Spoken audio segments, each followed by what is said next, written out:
I knew you had something up your sleeves, but I just couldn't figure out what it was. Did you? But did you see all the evidence? I know. I got there with the mark on the collarbone before. I know, before I even said it. And it's more than 10. It's like 15 different lines. So funny. So funny.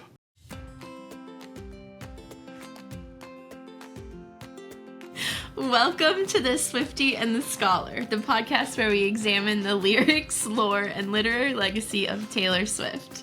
I'm Angela McDowell, the Swiftie. And I am Dr. Jerry Coates, the Scholar, although today you may not think so. Oh, no. I don't know, maybe. Okay, spoiler alert. A little tease for the end, I guess. Maybe. Okay. He keeps, every time he brings up that we're going to record this song, he just starts laughing maniacally. And I'm exactly like that. Yes, I do. And I'm really nervous because I can't tell I can't tell what's happening in your head. It's all about literary interpretation. Okay. Oh dear, I'm nervous. Yep. Let's just get into it. Shall we? Yeah. What poem are we doing today, Angela? Today we are covering Maroon. Oh, I thought we were... Oh, okay, we'll do Maroon. Oh my gosh. Okay. Maroon is from Midnights, 2022. Okay. The previous songs we've covered from Midnights are Would've, Could've, Should've. Mm-hmm. I feel like there's another one. Oh, the one nobody has seen, the very first thing we recorded. Ah, okay. Dear Reader. Nobody has seen it. No, I'm saving that one for our Patreon that I still haven't started. Oh, okay. Yeah, this is a Taylor and Jack Antonoff banger. Oh, Jack, he's our pal. He is our bestie Jack. Yeah, I mean, that's kind of all I have to say, but I'm just really curious about what you're going to say about this song. That's all you have to say? It really is. I really like this one. This is track 2. She has an earlier track called Red. Maybe this is a more grown-up version of that. Okay. That's all I have to say. I am wearing red today. Yes. That's intentional. He put on his outfit specifically for this song that he keeps laughing about. You bet I did. Okay, so let's play the conventional game of looking at it like literary critics, shall we? Okay, I think that's what we do here. Most of it. So let's see. It's connected, feels connected to the album Red. Okay. Look at you. You're such a Swiftie. I know, aren't I? Aren't I though? I'm leaning. I might be beyond Swift curious. I might be Swift leaning. Yeah, I think you I are. don't know. Yeah.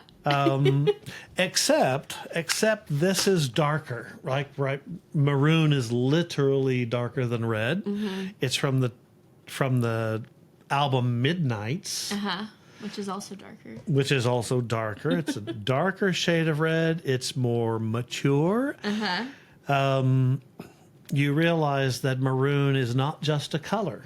Yes. Right? So to be marooned is to be abandoned. Mm-hmm. And I think this poem is about abandonment. I think you might be right. I'm brilliant that way. You sure are. Well, okay, so I would split the poem into 3 parts. Okay. The first part is the expressive joy of the relationship. The second part is the drifting of the relationship. Mm-hmm. And the final part is what we all come to expect from poor Taylor's relationships until she met a certain football player. Yeah. The loss of the relationship. Yeah. Okay, so verse 1. Yes. When the morning came, ordinarily, I would pause and say, morning, is that a metaphor? Is it a symbol? Here, I think it's literal. Yeah, I think so. I mean, it just woke up. It could also be, it could be symbolic. It could be metaphorical that this is the morning of their relationship. Yeah, that's what you're saying. Like this is like the happy beginnings, the that's fun right. times. So morning is a symbol of joy. It's light. It's bright. It's full of hope. It's full of expectation, but it only ends in night. Darkness. In darkness. So it's morning, probably symbolic, maybe metaphorical, and also literal in this particular case. We were cleaning incense off your vinyl shelf. So they had had lighted the incense that night, and the fragrance, right? So we're connected to, how it smells. Sensory. So, details, yeah. and it burned all the way down. Okay, off your vinyl shelf. All right, so let's pause and look for foreshadowing elements. Okay. Is it a good thing to start a relationship off in ashes? Oh, dear. Probably not. No, I would say that was foreshadowing a bad end to this relationship. Interesting. Okay. Right. Also, the shelf. Is it genuine mahogany? No. Well, that was a Little Easter egg. Little The mention mahogany of rain. yeah, a little something from maybe another song. Is it genuine oak? Is it strong like oak? Is it beautiful like laurel? No, it's vinyl. It is artificially covered to make it look nice. Oh, wait a second. I always just took that as the shelf that holds your vinyls. Oh, But no, that's- your vinyl shelf. Interesting. Yeah. I never even considered that there could be another meaning to that.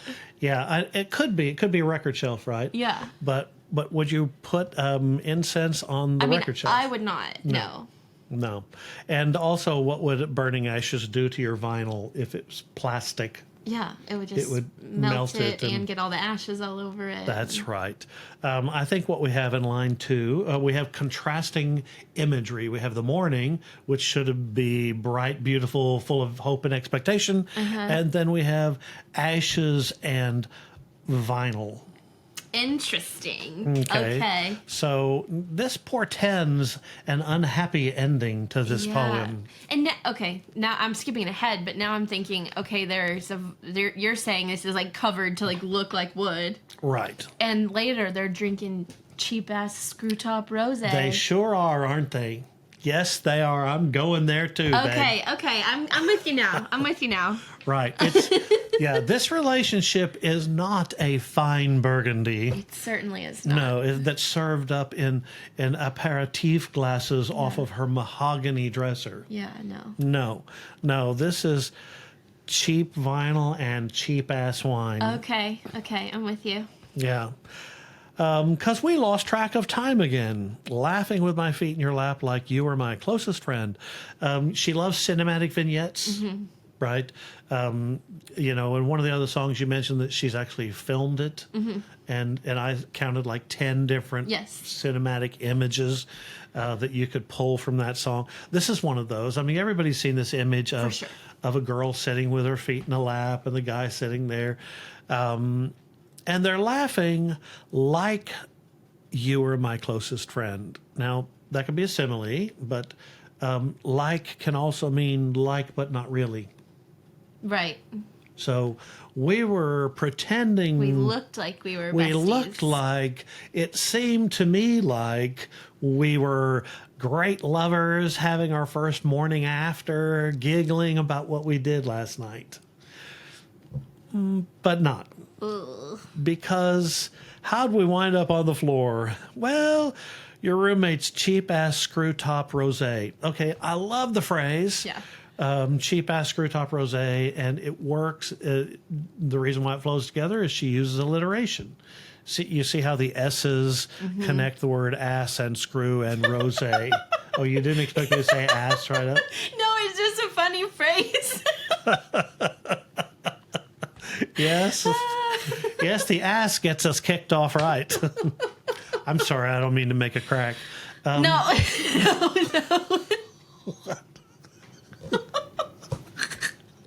It just keeps flowing out. No, I can't stop it. it. So I'm having way too much fun with this song. Oh my gosh. Okay. Okay. I do love that line though. I do too. Yes. It has connectivity through its alliteration, and we know that she is intentional about using alliteration. Yes. And she says, "I see you every day now. Oh, things are rosy, aren't they? Just like the like the rosé. rosé. Yes, I think she chooses rosé for a reason, because it impends rosiness. Right. Right. Okay, so let's take a step back and talk about another literary device that I haven't talked a lot about, and that is imagery. Okay. Okay. So she uses a lot of sensory imagery in this stanza. So sensory imagery are our five senses, and included the sixth eye blind, or the third eye blind. The five senses, though, taste, touch, smell, sight, and hearing. Why was that hard? I was like, I was looking at you for it. I'm like, I don't know. I can't remember. We need to stop drinking before we do this. Truly, though. What's in these mugs? Yeah, here? we got our new mugs. So it's a cheap ass. I should have brought a cheap ass screw top rosé. I really missed an opportunity. Amen to that. See, there you go. Oh my god. Okay, so What's happening? do you want to just stop and start over? No, this is chaos. I like it. Okay. Sensory images using the five senses. So, I always told students that in order to see a really good writer, you check the use of images, the use of imagery, whether they use the five senses, because most people will use sight. Okay, what they saw. Good old Larry walked into a shop. All around and they fill in the images around a shop. He looked at the shopkeeper who was, and then we fill in a description of what the shopkeeper looked like, right? And I tell them, really good writers will use multiple senses when they write. So if you're a creative writer, remember to use multiple senses. I used to have a little short story by Richard Wright, the American author from the 20th century. I think Richard Wright is just a brilliant writer. One of the reasons is because he uses all five senses. So you go back and you look at the sensory imagery. Cleaning incense. Okay, so you've got the lingering smell of incense. Okay, we've got smell off your vinyl shelf. Okay, so you can kind of feel the cheap plastic of the vinyl. We lost track of time. Laughing. You can hear them laugh. Okay, we clicked off laughing. How'd we end up on the floor? You can see them down there on the floor. Well, we kicked off seeing. Your roommate's cheap-ass screw-top rosé. Can you taste the bad rosé? She has all five senses in this one stanza. Nice. Isn't that nice? Yeah, that is. Yeah, when and I didn't really notice. I mean, I read through them 2 or 3 times, and then I pick up my pen and I start marking them up. And I started marking it up, and I started marking imagery about the 6th time through, and I thought, wow. How'd she do that? She is one tricky lady. She got all 5 sensory images in one stanza. And that's just really nice poetry. Yeah. Yeah. So when we get to the, how do I evaluate the poetry? Can you hear a high grade here? Yeah. Yeah, Okay. I was nervous because you kept laughing so evilly. Oh, yeah. Well, I mean, I do love it. It brings me great joy when I see good writing. Yeah. I love it. So yes, this first stanza is really fun, really strong, and we're looking at a joyful relationship that nevertheless does not portend well because there are ashes and cheapness surrounding it. Yes. And then we go with I chose you. Now later on we're going to see a parallel stanza. Okay, so we get parallelism. And I chose you, the one I was dancing with in New York, no shoes, looked up at the sky, and it was the burgundy on my T-shirt when you splashed your wine into me. And so she kind of runs all these lines together. There's no punctuation. Yeah. It's like she's tumbling down stairs into this quick relationship. And we're back to New York, and I'm wondering, is this a reference to a previous song? She's written a New York song before. She went to the Met Gala before. I did not know these things till you told me before. So New York is in a lot of her stuff from 1989 on. Okay. She moved to New York right before or during like the 1989 era, like right before that, I guess. And so New York makes its way into a lot of her work. Okay.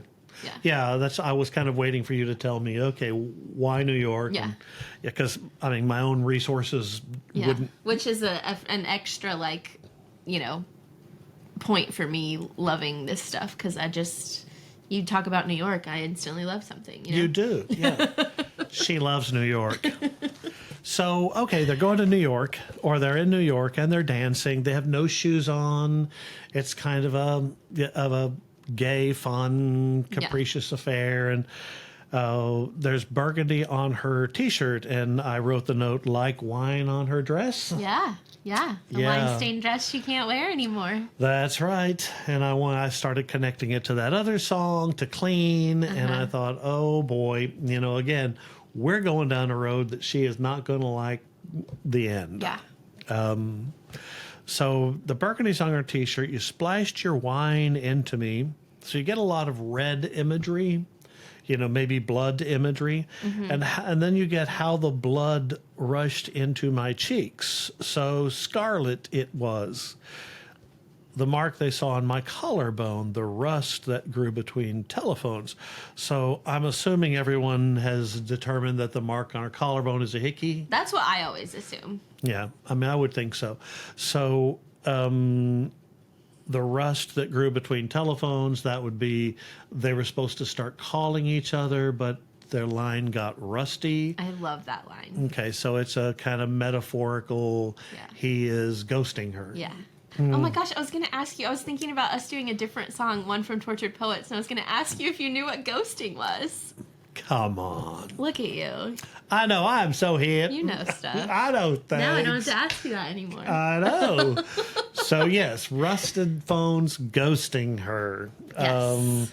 The lips I used to call home, so scarlet, it was maroon. So the scarlet turns dark into maroon. And then you go back and you start thinking about imagery again, and you see the way that the color red pervades this stanza. Yeah. It's burgundy, it's wine, it's blood, it's scarlet, it's the mark. You know, hickey would be red. It's the rust between telephones would be reddish, and then it's scarlet, it's maroon. So that's burgundy, wine, blood, scarlet, mark, rust, scarlet, maroon. And lips. And lips. There you go. 9 different references to the color red or blood in this particular stanza. Yeah. Yeah. I did like the use of lips and the lips I used to call home. So you used your lips to make a call. Oh my gosh. Yeah. And then you use the lips to make a hickey. And then, you know, his lips were a familiar home. Yeah. Right. So we get a lot of lip imagery going on. I've never here. gotten that there's... Wow, you're so good at this. That's why I'm here, Angela. I am here for all of you. Literally never picked together, like, I use my lips to literally call home. I was just always like, oh, these are familiar. This is where I like to be. Oh my gosh. You know, there's also a kind of, there's a darkness as we go down this stanza. So things are going dark. We wind up with maroon. You know, I mentioned in a previous podcast that you always notice the end of the first line of a poem. You always notice the end of the last line of a stanza too. So this one ends with maroon. So we end with this darker coloration. Things are getting darker as we go down through. So things are not going well. Yeah. I think one of the darker turns too is the mark on the collarbone. You know, I mean, I am not so hip as to know exactly what it means to kids today, but I do know that in my day, you know, guys would do that to put a mark of ownership on a girl, you know, and sometimes girls would get mad about it, you know. Yeah. Interesting. And so here his interest in her is disingenuous. Interesting. Right? He wants to put his mark on her, but he doesn't have time to pick up the telephone and make a call. Right? And then we get to verse 2. Okay. It doesn't get happier after this. No, it sure doesn't. When the silence came, Great opening line, Yeah. I think. When the silence came, I would like to write a book that starts, when the silence came. Yeah. We were shaking, blind and hazy. How the hell did we lose sight of us again? So they're still kind of together. Yeah. They're not talking. They're shaking, angry about it, blind about it, hazy about it, unsure about Yeah, it. they don't know what's going on. They don't know. How the hell did we lose sight of us again? So it's not, she knows who she is, he knows who he is, but They don't know who they are together. yeah, as a couple, they don't know who they are. Sobbing with your head in your hands. So, yeah, he's not exactly happy. Ain't that the way shit always ends? I could talk about the use of alliteration here. Yeah. And you just want me to say shit again. Shit always ends. The S's link the end of the lines. And, great job and very sad. Yeah. You were standing hollow-eyed. Is he sad? Is he remorseful? What's he sad about? I mean, the relationship was cheap-ass vinyl to begin with. Yeah. Yeah. Right? It was lots of fun. Carnations you had thought were roses. Okay, so we have flower metaphors, imagery, symbolism. Yeah. They can both be red. They can both symbolize. Yeah. They could symbolize love. Carnations are cheaper. Yeah. And in fact, they're frequently associated with funerals. And are we at the death of a relationship here? Even though you thought they were roses, romance. Right. You thought it was romance, and no, it's carnations. I'd like to talk about hallway. Oh, yeah? Specifically hallway. This, you're standing hollow-eyed in the hallway. Uh-huh. I wish, this, just came to me because, and I wish I had, pulled out all the time she uses that, but I feel like she uses hallway in a couple of different songs. We've talked about You're Losing Me before, because I think So Long London, there was a ton of parallels to You're Losing Me, which we haven't covered yet. And in You're Losing Me, she also talks about a hallway. Oh, okay. And then in another song called Hits Different, she says, I hear your keys down the hall, in the door down the hallway. And I don't think I picked up on this on my own. I think I saw somebody talking about it somewhere. But it feels like she, in these songs where she's talking about relationships that aren't technically over yet, but they're in this weird period where they seem they're going to end soon. I feel like she always talks about being at in a hallway or different ends of a hallway. Yeah. Or I love that image. something. Yeah, thank you for connecting it to other songs. Yeah. Yeah, so they're not in a room. Yeah. They're not in a private place. And a hallway, I think of a hotel hallway or an apartment building hallway. It's just a long, empty... Yeah, and it's takes you to a different place. Right, you're moving on to another place. Wow, that's a really good image. I don't think I can take credit for that. I think I saw somebody say it, but Wow. and then I started seeing it in more songs, and I'm like, wait, what is up with the hallways? Okay, so hey, I'm going to stop talking about Maroon just for a second and say Angela called me last week, and she sent me a couple of your comments on the YouTube channel, and honestly, I had not looked at them. She sent me some from time to time, and she said, you ought to look at them. And so I looked at All Too Well, and I must have read through, 70 of them. And thank you very much for the very kind things you say. And but the other thing I saw is there were 3 or 4 of them who said things, and I thought, wow, I didn't think about that. That's really good. Collectively, we're one smart person. Yeah. So, yeah, thank you very much for the comments, but thank you very much for the additional interpretive power as well. It's very fun. Yeah, it is fun. Yeah, we all are smart. Yeah, we're all smart Together. So yeah, I like the hallway thing. Yeah. And the verse ends with, I feel you no matter what the rubies that I gave up. Okay, rubies. Again, they're red, so we're connecting to the previous stanza, but also they're precious stones. So she gave up something that's precious, and what did she get back? Cheap ass wine, cheap carnations. Yeah, and rust and cell phones. Rust and ashes and vinyl and so we're piling up these images of cheap things. Yeah. And I lost you. Okay, so you go back to the first chorus, and I chose you. I chose you, and now, and I lost you. And back to the first chorus, the one I was dancing with in the second chorus in New York. So, yeah, we had all these great times, and I looked up at the sky, and it was maroon. It was red and dark, and I still had the burgundy on my T-shirt that you splashed your wine, and the blood rushed to my cheeks, so scarlet, and there's still rust in the mark and the lips that I used to call home. So it's the same, but it's got, in its parallelism, it has one key difference. Yeah, I'd never noticed that before. She's adding maroon in here this time. Yeah, she adds maroon. 2 extra times. Yes, maroon. So scarlet. It was. She doesn't go on to the mark. Yeah, It was maroon. Yeah.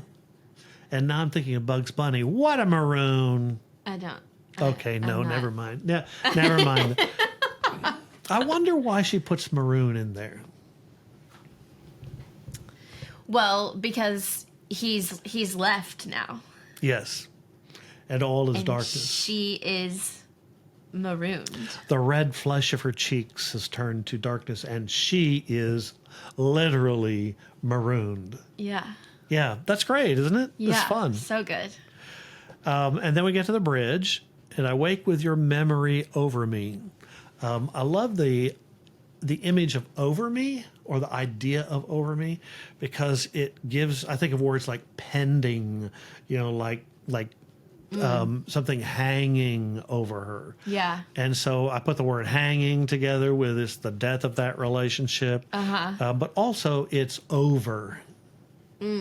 Right? The relationship is over. Yeah. And she uses that word memory. And I've told Angela that I'm beginning, with this, my 12th song, I'm beginning to see a really interesting theme of memory that strings her ideas together, and I'd like to do just an entire thing on how we see memory in her different songs. There are theories of how human beings create memory, store memory, how memory changes, how we alter it to match our own needs. Yeah. And so I'd like to do a whole thing on just memory, so keep that in mind. Yeah. Stay tuned. Yeah. So the waking up, instead of waking up to the smell of incense and waking up to him, now she's waking up with a memory, and it's over, and it's pending on her, like literally hanging over her head. Yeah. Well, that's a real fucking legacy, isn't it? Yeah. Yeah. Yeah. She doesn't seem to be happy in that line. Certainly not. Okay, I was hoping you would see that. It was a maroon. She's been marooned. I wake with your memory over me. That's a real fucking legacy to leave. And then we go back to more of everything we've seen before. So scarlet, it was maroon. Okay, one thought on that. Okay. It's a real legacy to leave. Ah, yes. It's to leave. Yeah, I get it. Yeah, there's I feel like there's 2 different interpretations there. Like, it's a legacy. Your legacy is that you left me. Yes. But also, that's a legacy to leave. Like, you've left your legacy, but your legacy is that you've left me. That you've left. Right. Yeah. So you got 2 different meanings of to leave. Yeah, it's nice. Yeah. So nice, a well-written song, lots of color imagery, all 5 sensory images, all in the first stanza. Parallelism, once again, you go back through and mark all the alliteration, really nice stuff. Yeah. And we're done. I don't feel like that's true. And now for part 2. So years ago, I was teaching, getting ready to teach Robert Frost, and I knew people were going to want to talk about things like the road not taken or stopping by woods on a snowy evening or things like that. Robert Frost can be a very dark poet. You know, a lot of people think the road not taken is kind of like a happy, uplifting poem. Oh, I was different. But he says, no, the two roads were in fact very similar. And I took the one less taken, and that has made all the difference. Ooh, negative. Yeah, is it a happy thing that it? You know, what he's saying is it's irretraceable. It's non-retractable. That he's made a decision, and you just can't go back. He doesn't tell us whether it was a good decision or a bad decision. Interesting. Yeah, it's actually can be a fairly dark poem. So in his poem, Stopping by Woods on a Snowy Evening, these woods, whose woods these are, I think I know. His house is in the village, though. He will not see me stopping here to watch his woods fill up with snow. Okay, the little horse must think it queer to stop without a farmhouse near. He gives his harness bells a shake to ask if there is some mistake. Okay. But he says the woods are lovely, dark and deep, and I have promises to keep and miles to go before I sleep. Miles to go before I sleep. So in getting ready to teach some of these poetry, I was reading a number of critical articles, and I came across an article that was the dumbest, worst interpretation of this poem ever. The author said that this is a poem about bestiality. What? Look at the lines, Angela. I stopped without a farmhouse near, right? Okay. He intentionally goes to a place where he will not see me stopping here to watch it fill up. My little horse. See how he infantilizes the horse? Must think it queer to stop without a farmhouse near. Okay. He gives his harness bells a shake to ask if there is some mistake. Oh my gosh, okay. But the woods are lovely, dark and deep. Oh my God, I'm worried about where we're going with this.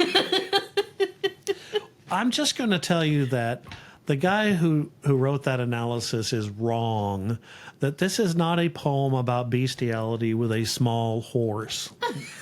This is a poem about, a sad desperation of a man who sees death imagery in snows and loneliness, in darkness, and in the depth of forests. But he knows he has to go on. Nevertheless, the guy wrote a compelling article using evidence from the poem. Uh-huh. All right. Let me make a compelling argument. Okay. This is a poem about vampirism. Oh my gosh. Maroon, the color of dark blood. Oh my gosh. Okay, it's from the album Midnight. When do vampires come out? At night. Yes, as a matter of fact, the first line of the poem says, when morning came. Well, he only comes out at night. They're cleaning the incense. They had a dirty ritual. They lost track of time. Do vampires care about time?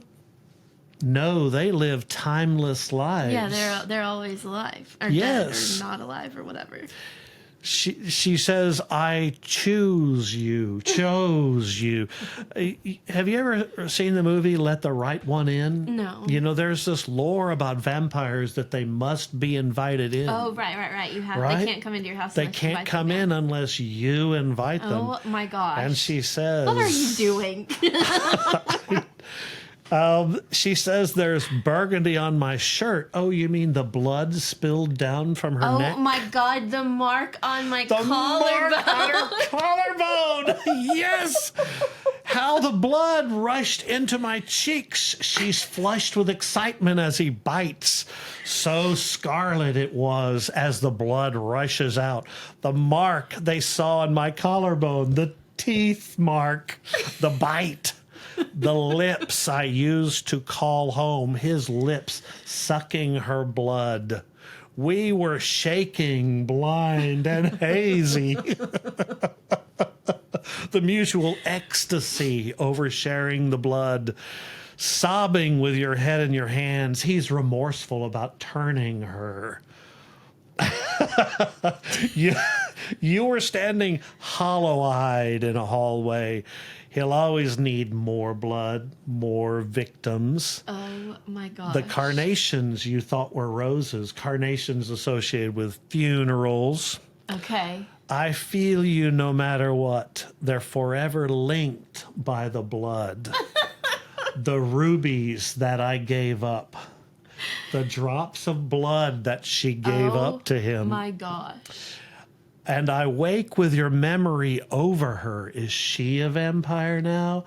Does she need blood? Oh, very, very Edward and Bella coded. That's a real fucking legacy, isn't it? To turn her into the vampire. You splashed your wine into me, she says. Not on me, into me. Yes. Ladies and gentlemen, Swifties everywhere, this is a poem about vampirism. Oh my gosh. That's hilarious. I just... How many read-throughs did you do before this came to you? I don't know. I'm telling you, I read them and read them and read them, and I mark them up and mark them up. And I read through it and I thought, ooh, the mark on her neck, all the blood, the hollow eyes, the death imagery, the incense that implies a ritual. Oh my gosh. Now I see why you're laughing evilly at me so hard. That's why I couldn't wait to do this poem. Because, yes, we could read it conventionally as a poem about loss. It has a very nice theme. I mean, we can talk about the theme. Theme of a loss, theme of abandonment, of being marooned, theme about emotional remorse, right? So, yes, it's got a lot of really nice themes, really well developed. I praise it highly for its use of sensory imagery, and it's about vampirism. Oh my gosh. I can't believe you're making a mockery of Maroon.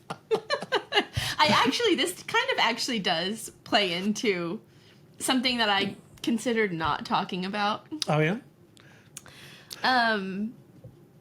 Have I talked to you about Gaylerism? No. So there's a subsect of Swifties called the Gaylers Okay. that think that Taylor is a lesbian. Okay, yeah. Gay, sure. So they're not. It's not Taylor. It's Gayler. Okay, she has trouble with male relationships. Yeah, so they think it's all fake, and she puts all these secret messages into her music that's speaking directly to them. Now, I want to say, before I keep going, that reading work through a queer lens, great. Go for it. If you can take something through a queer lens and apply it to your life, even if it wasn't written that way, great. That's good art, right? That you can see it through multiple different lenses. Right. The opposite side of that, though, is assuming everything that Taylor says and does and is a lie, and she's only talking to you. And a lot of people think that this song is about a woman. Oh, really? Okay. Yeah. Because they're talking about, I think it's like she's talking about lips, and they're like red, and it does like evoke a little bit of like a more feminine energy or like image. Could it be a gay vampire? Yes. Yes. You know, there is a movie where the vampire is gay, and What movie's that? yeah, I can't remember the title, but one of you will remember it because we're all very smart. Yeah. So that is like an interesting parallel with like, okay, Robert Frost's poem is about bestiality and Taylor's song is about lesbianism Uh-huh. or vampires. Yeah, could be. I'm telling you, I picked out line after line after line that clearly indicates vampirism. And so this is a poem about vampires. Yeah, so whatever lens you read through is convinced valid. now. No, I mean, it really, to be serious, just for a moment as we begin to wind up, to be serious, that, one of the fun things about literary interpretation is you bring your own self to the work. Yes, And yes, I have used queer theory to analyze literature before. I used feminist theory. I've used a number of reader response theory. It's a terrific lens to view a work and try to understand what writers are getting to. Right? Yeah. I honestly don't think this is a poem about vampires. If Taylor calls you tomorrow and says, no, it really is, I'd like to know. But it is funny sometimes how when we take little tiny increments out, that it can lead you down the road of a reading that may belie the direction of the holistic work. Right. It's, again, a Robert Frost stopping by woods on a snow evening is not about bestiality. Yeah. But this guy took like 5 lines and words out, and he managed to build a case for it, just like I took about. You absolutely did make a case. Thank you very much. Yeah. I don't know. I saw it. I just could not wait to spring it on you. I know I've been telling Angela, when are we going to do Maroon? Let's do Maroon. You're like, I'm ready. Let's do and it. then every time I'd go, Okay, that's hilarious. But yeah, I do think that is, I don't know, it just shows that you can, if you're looking for something, you can find ways to get there. Yeah, well, and it also should tell you that almost anything we have said or will say on this podcast or YouTube channel will probably be subject to review and entirely discounted. Yeah, exactly. Yeah, like we're all just reading it through whatever lens we're bringing to it. Right. Yeah. So let's be honest when we play this game. It's fun. It's that's why I've stayed in literature my whole life. It's so darn much fun. I can't let it go. Yeah. That's why we're here. Okay. You ready to listen? Yes, I want to listen. Oh my gosh. We're gonna listen to watch the lyric video, and then we'll watch the Eras Tour movie performance acoustic. And she is wearing like a dark pink, maroony color. We will be back.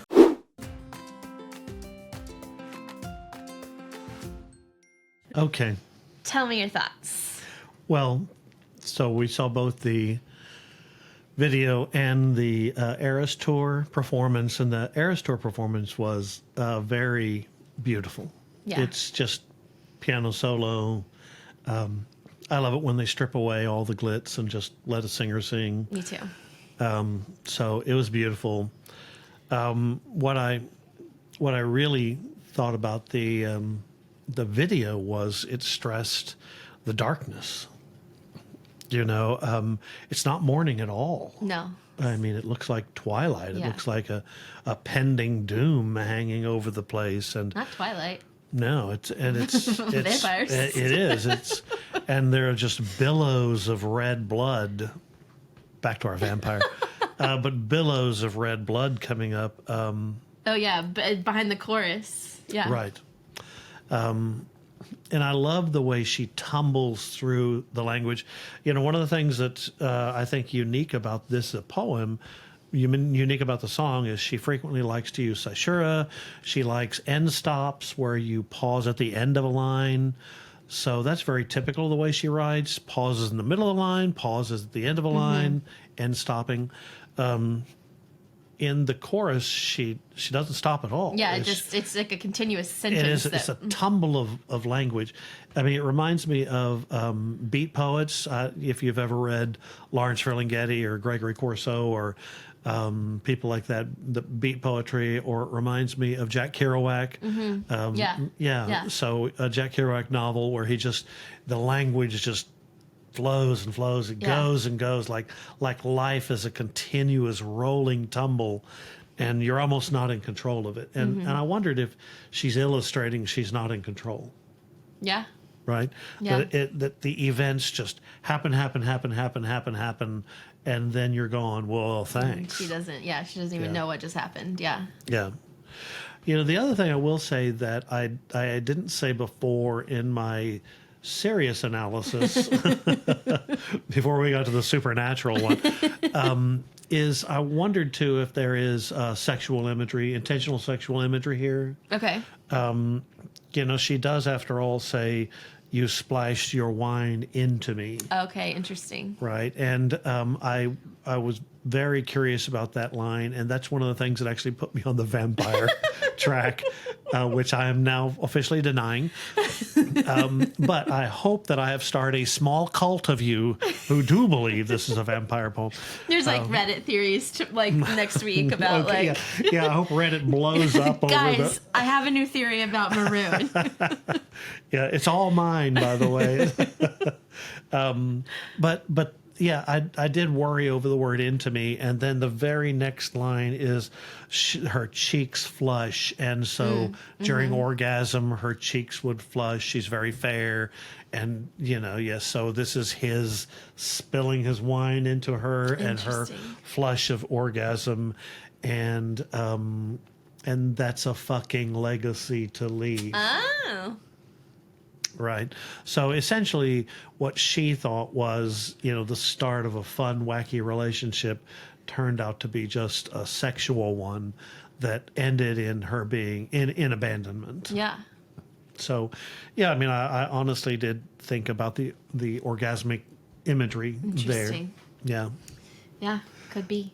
But I liked the performance very much. I was at a Lady Gaga concert, and she played piano solo, and they elevated her on this giant piston, and those are beautiful moments in concerts. Yeah, the best. Yeah. And I was just really struck by the dark redness, the doom. Yeah. Of the video. Yeah. Good stuff. It is good stuff. It's fun. You ready to grade? Oh yeah, absolutely. Okay. As a vampire poem or both? Maybe just you choose. Okay. Okay. Grading. We have 5 criteria. I know. Lyrical strength. Lyrical strength. Okay, so I really like the chorus with no stops. I like the tumble of language. It frees me up as a reader to go forward and backward in her language. So, yeah, lyrically, it's a little atypical of some of her work, and I like that freshness. There were other lyrical elements too, of course, but I really like the choruses, and I like the parallelism of the 2 choruses. Right, parallelism of the first line. Yeah, it does feel very different the way that this line picks up here. And, right. Yeah. So, 96. Ooh. Yeah, good. Okay. Narrative and structure. I love the structure. I started out by saying I thought there were 3 parts: the initial moment of joy, the fragmenting of the relationship, and ultimately the abandonment. So you had this clear step-by-step, the parallelism of the 2 choruses. And I didn't say in the performances, I love the way she sings the very end of the song, the way it trails away. So again, a very strong 97. Okay. Production and atmosphere. Ooh, I like the songs. Yeah, that's a 98 for me. Okay, this is that one. This is one that I really liked at first, and then for some reason kind of stopped listening to, and then when I came back to it, I was like, why haven't I been listening to this every single day? It's so fun. Yeah. Lore and literary references. So I'm going to talk about that one and the first one have some relationship, the lyrical strength. The use of imagery in that first verse. If I were teaching English, I am retired. Yeah. You're teaching all of these people now. Yes. Well, seriously, if I were teaching an English class and I wanted to teach about sensory imagery, or if I were teaching a creative writing class and I wanted to get my students to work to hone their skills in using all 5 senses, I would use this opening verse. It is so. It's got such a perfect blend of imagery without slapping you in the face with. It's like someone someone who doesn't know how to handle the sensory image of smell will say, I walked in the room and it smelled of sweat. Yeah. Okay. Good. Check that one. Sense of smell. Yeah. But she says we were cleaning incense, and so you can smell the incense without her having to tell you, that the incense smells. Yeah. And Yeah. remember, it smells like incense. Yeah. It's deftly handled. And so I'm going to say there's a 99 right up there at the top. I would use this in a classroom. Okay. Yeah. So all you teachers out there, use it. Right. And emotional impact. Well, I've never been a vampire, Oh my I'm not going to let it drop, am I? I feel like this is now the lens you're going to read all of Taylor's That's right. songs through. Could this be a werewolf? If this had been in folklore. Yeah. Emotional impact, I did. I felt sorry for the direction that she was going. I felt that with the dead incense on a cheap shelf and a cheap rosé, that you want to. Have you ever had that friend you just wanted to yell stop? Mm-hmm. And if when I was reading this, that I felt like this is one of those poems where if I were sitting beside her, I would say, my dear, please stop. What we doing here? Yeah, what we doing here? Yeah, exactly. Yeah, so, but you can't, right? You can't. It's like that tumble of words that gets you into the chorus. You can't stop. You're rolling downhill too fast, and so I don't. It had that impact on me, that the kind of sadness and frustration about not being able to reach out and say stop. Yeah. So 97, thought it was good. Yeah.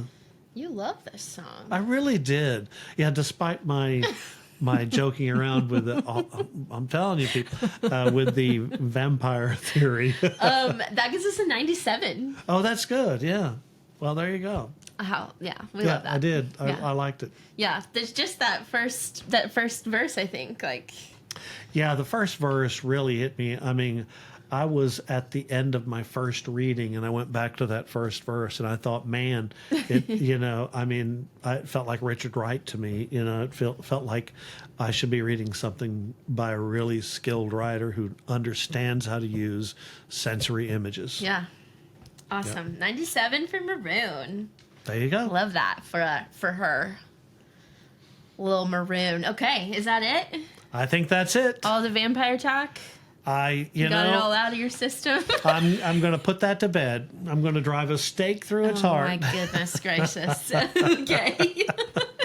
Okay, that is all for today. Make sure you're subscribed on all of the things. Follow us on Instagram and TikTok at Swiftie and Scholar Pod. You can follow me at Angela Wyatt McDowell on Instagram.